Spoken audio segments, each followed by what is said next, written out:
Yo, welcome back Summoners. We're happy to inform you that Korean builds for Wild Rift is here. My name is Nathan Ng and I'll be showing you some of the state-of-the-art builds for every single role. This will make you a better player, guaranteed. Ready? Let's go. Opening up with the Baron lane, we've got a build for Fiora. It's a very aggressive build, perfectly snowballing in ranked. There are three major differences to the usual builds here. We're running heal and barrier on top of the champion rune, granting us devastating advantages in the 1v1 during laning phase. Flash would normally take up one of your summer spell slots. Thanks to Fiora's gap closer, Lunge, we're able to opt out for a more impressive playstyle.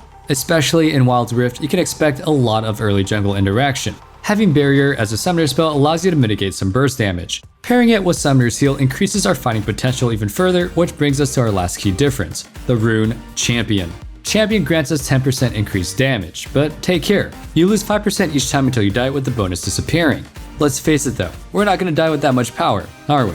For runes, take Conqueror, Champion, Spirit Walker, and Sweet Tooth. For items, you'll start with Longsword, then rush Trinity Force and build Serap's Gauge, Death's Dance, GA, and Defensive Boots with a Teleport enchant in any order you need. Situationally, you can buy a Spirit Visage to increase your healing capabilities and reduce magic damage taken. Talking about winning, before we move on, make sure you join our Wild Rift Discord in the description down below. Hit that like and subscribe for more videos for everything Wild Rift. Another pick that we've seen rise in popularity is Camille. Her high mobility and high DPS make her a fun and all-around good fighter. Taking Ignite and Flash helps us get out of situations by running or fighting. For her runes, we're taking Grasp of the Undying, Brutal, Backbone, and Sweet Tooth. This rune set shines in very hard matchups. The following rune setup is against an easier matchup. As for items, start off with the Longsword, then rush towards Trinity Force and Serap's Gauge. You want to build defensive boots with the Teleport enchant and round out your build with the Death's Stance and a GA. For situational demand, you can go ahead and buy Spirit Visage or even Randuin's Omen or Thornmail. Camille's strength lies in combining her strong passive adaptive shielding with her insane true damage ability called Precision Control. In addition to have such strong skirmishing potential, she may also interact from range to carrying minions or poking the enemy. Her Precision Control's damage applies to on-hit effects such as Trinity Force's Spellblade.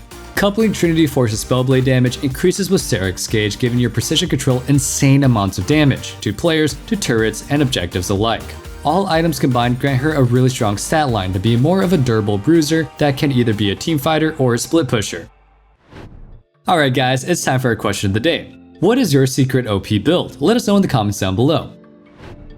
Next up is the jungle position. We've got some sneaky stealth action for you. Here's Evelynn. The champion is currently stopping through high elo in Wild Rift, so make sure you use her power well. Compared to League of Legends, Wild Rift doesn't offer control wards. That means that Evelynn and stealth cannot be spotted unless revealed by Scryer's Bloom or just being too close to her. And trust me guys, we all pretty much know what happens if an Evelynn unstealths next to us. Yup, you guessed it right. Straight back to the fountain we go. At least it's a shortcut to base. Summoner spell wise, we're going to be back to a little bit more cookie cutter. Smite and Flash are the best available options. For runes, run Conqueror, Brutal, Hunter Titan, and Hunter Genius. As an assassin, racking up kills is quite easy, thus allowing us to gain a lot of bonus stats. For items, you'll build Infinity Orb, Rabadon, Lucidity Boot, Protobelt Enchantment, Void Staff, Lichbane, and Morellonomicon. These items provide us with a lot more damage for which Evelynn is primarily known for.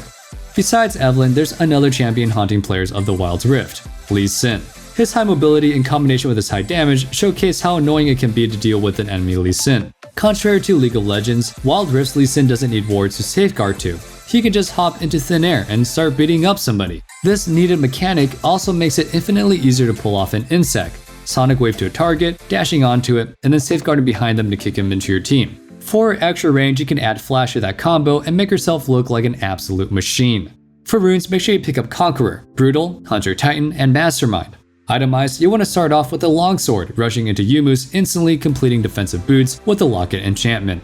Add GA to your build as you'll be dashing deep into the enemy team, and add items such as Trinity Force, Randuin's Omen, and Spirit Visage to your build. Depending on the type of damage we're facing, we might want to change up the build a little bit and swap out Spirit Visage for additional armor items, vice versa when facing primarily magical damage. The Yumus allows us to traverse the map way faster, while at the same time gives us insane first item damage boosts to snowball the lead. Combining the snowball potential with the extra gold and XP gained from the Rune Mastermind turns us into an unstoppable wrecking ball. That concludes the jungle builds, and let's go ahead and jump right into the mid lane. It hasn't been too long since his latest nerf, but Aurelion's soul is still going strong. Even after its nerf, Comment of the Legend is allowing Aurelion's soul to quickly rotate around the map and impact the game. His laning phase is dictated by his ability to quickly shove lanes and find good recall timings. We've seen him completely demolish late game teamfights by flying into them with a huge star surge and stunning the entire enemy team. In case you didn't know, he's also capable of comboing his Voice of the Light with Star Surge. Pairing these two in that specific order allows us to quickly take care of the enemy champions that just got a little bit too close. For runes, take Conqueror, Triumph, Spirit Walker, and Pack Hunter. Pack Hunter's true value comes to show when we're playing around Comment of the Legend. Getting kills around the map grants us and our allies more gold. Easy snowball potential. Moving on to Aurelion's core items. Rod of Ages grants us a lot of additional sustain and base stats, so make sure you buy it first. After, rush Infinity Orb, add Boots of Swiftness, and an enchantment of choice. Most of the time you'll alternate between Zhonya's and Locket. Finish off your build with Liandry's Torment, Rabadon's Deathcap, and Void Staff to add some more oomph to your punch. Now let me introduce you to the lovely Clockwork Lady, Orianna. Orianna is an all-around strong pick. She has an easy time laning. With her, we're able to zone and punish enemies with ease. Better yet, we can completely change the outcome of a teamfight with our ultimate ability, Command Shockwave. But this isn't all there is to it. Orianna also offers great utility as in speeding up and shielding allies.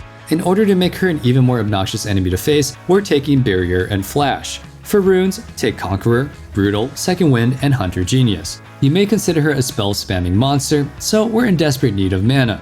For items, we want to rush Archangel's Staff, stacking it up as fast as possible to Seraph's Embrace. Taking the power of Zhonya's into account, we simply cannot afford to miss out on that one, especially in combination with Lucidity Boots. After, build your way towards Liandry's Torment, Rabadon's Deathcap, Infinity Orb, and Void Staff. Believe me, that ultimate combo is gonna bang. Dual lane time. Let's go ahead and begin with the marksman builds. Misfortune is a lane-dominant marksman that tries to snowball off her immense lane pressure. Laning against her feels terrible. I personally hate it so much, I would have to constantly look out for her potential double-up bounces. I'm in for a wild ride. Once you're hit by one of these, you best believe you're gonna be in for a bad time. Looking at her other strengths, she can either quickly 2-tap you with auto attacks or cut a fight in half by utilizing bullet time.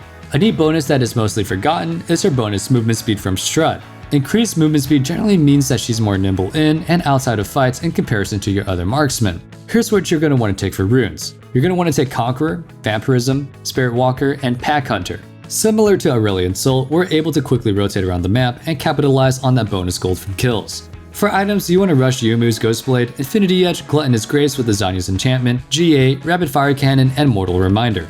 The combination of Yumu's Flat Armor Pen and Mortal Reminder's Percentage Armor Pen is just too broken to not make use of. Next up is Ashe, the Frost Archer. Facing an Ashe that is constantly spamming her volley at us is not only annoying but also extremely painful. We're slowly dying to her endless volleys, allowing her to gain advantages without even fighting us on fair terms.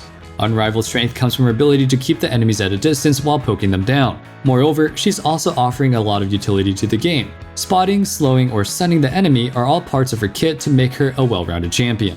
When locking in Ashe, you want to take Conqueror, Gathering Storm, Hunter Titan, and Hunter Genius as your runes. Ashe's unique crit interaction passive Frost Shot doesn't allow her to deal extra damage on critical strikes, she may only critically slow. Every time Ashe attacks an enemy or hits them with volley, she will apply Frost Shot to them.